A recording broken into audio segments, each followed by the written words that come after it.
Salut à toutes et à tous, on se retrouve pour une toute nouvelle vidéo Mercato et aujourd'hui on va parler de la pépite de Crystal Palace, Michael Olise, car on a appris récemment que ce dernier intéresserait le Paris Saint-Germain en cas d'un échec sur le dossier Bradley Barcola. Alors dans cette vidéo, on va d'abord faire un point sur le dossier, puis je parlerai plus précisément du joueur et je conclurai en vous donnant mon avis sur sa possible arrivée dans le club de la capitale. Mais avant qu'on démarre, comme d'habitude, si tu ne veux rien rater de l'actualité sur le Mercato et en particulier sur le Paris Saint-Germain, n'hésite pas à t'abonner à la chaîne et à activer la cloche. Et sur ce, on commence sans plus tarder. On le sait, le Paris Saint-Germain est à la recherche d'un ailier droit depuis plusieurs semaines et les Parisiens penseraient à Michael Olise pour répondre à ce besoin au cas où la piste Bradley Barcola, qui s'éternise un petit peu ces derniers temps, venait à échouer. Pour rappel, le joueur de l'OL est l'une des priorités de Luis Enrique, qui apprécie particulièrement son profil.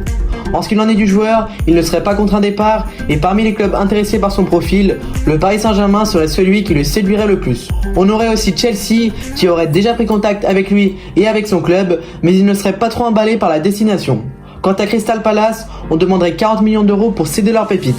Pour l'instant, Luis Campos n'aurait pas contacté le joueur, donc vous l'avez compris, on est encore au stade du scouting si je puis dire. Parlons maintenant du joueur et dans un premier temps des atouts que présente ce dernier. Déjà, avant de parler du terrain, notons qu'il s'agit d'un jeune joueur puisqu'il n'a que 21 ans et donc il a encore une belle marge de progression.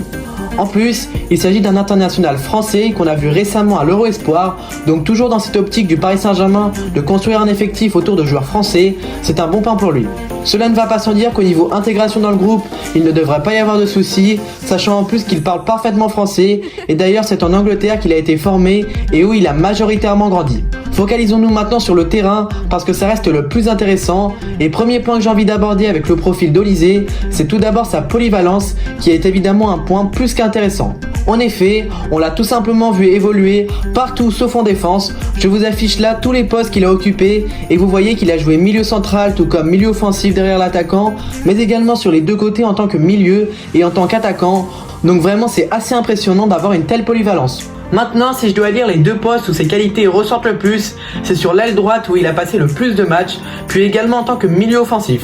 Deuxième grande qualité d'Olise, c'est sa vision de jeu, combinée avec sa belle qualité de passe, où il excelle, et les stats le traduisent bien, puisqu'il a délivré la saison dernière 11 passes décisives. Ensuite, vous vous doutez bien que s'il a eu l'occasion de jouer un peu partout sur le terrain, c'est parce qu'il dispose d'un volume de jeu impressionnant et également de belles qualités défensives qui sont plutôt honorables pour un joueur offensif. Et ça dans le Paris Saint-Germain de Luis Enrique où il faudra mettre une grande intensité, c'est une caractéristique essentielle. Et enfin, c'est un joueur qui ne se blesse quasiment jamais. Et dernier point positif, c'est le fait que malgré ses 21 ans, il compte déjà 3 saisons pleines chez les pros, dont 2 en première ligue. Donc en fait, le profil d'Olise t'offre quand même de certaines garanties. Toutefois, on ne tient évidemment pas le joueur parfait. Il a parfois tendance à s'emmêler les pinceaux devant le but. Et d'ailleurs, il a des stats de but qui ne sont pas forcément très bonnes pour un attaquant. La saison dernière, par exemple, il n'a inscrit que 2 buts, avec pourtant 40 matchs, toutes compétitions confondues. Donc de son côté, il faudra encore pas mal travailler à la finition car c'est son principal axe d'amélioration. Après, il y a encore d'autres aspects qu'il pourrait améliorer, mais s'il doit cibler un élément, c'est sa finition. On passe maintenant à mon avis sur ce potentiel transfert d'Olise au Paris Saint-Germain. Alors je vais pas faire durer le suspense, pour moi ça serait un bon coup pour le PSG, pour tous les points positifs que j'ai mentionnés précédemment, et ce qui est intéressant avec ce type de joueur, c'est la prise de risque qui est relativement faible, étant donné qu'on est sur un jeune joueur assez prometteur, donc si jamais il venait à flopper au PSG, il gardera une valeur marchande assez intéressante, donc vous l'avez compris, pour moi ça serait un bon transfert qui ferait sens avec les besoins et la politique du club de la capitale. De votre côté, n'hésitez pas à me partager votre avis en commentaire sur ce possible transfert. Et pour ma part, je pense que j'ai fait le tour sur Michael Olise au Paris Saint-Germain. J'espère que vous avez apprécié cette vidéo. Et si c'est le cas, faites-le moi savoir en la likant, en vous abonnant à la chaîne et en activant la cloche de notification. Et moi je vous dis à très bientôt pour une nouvelle vidéo Mercato. Ciao ciao.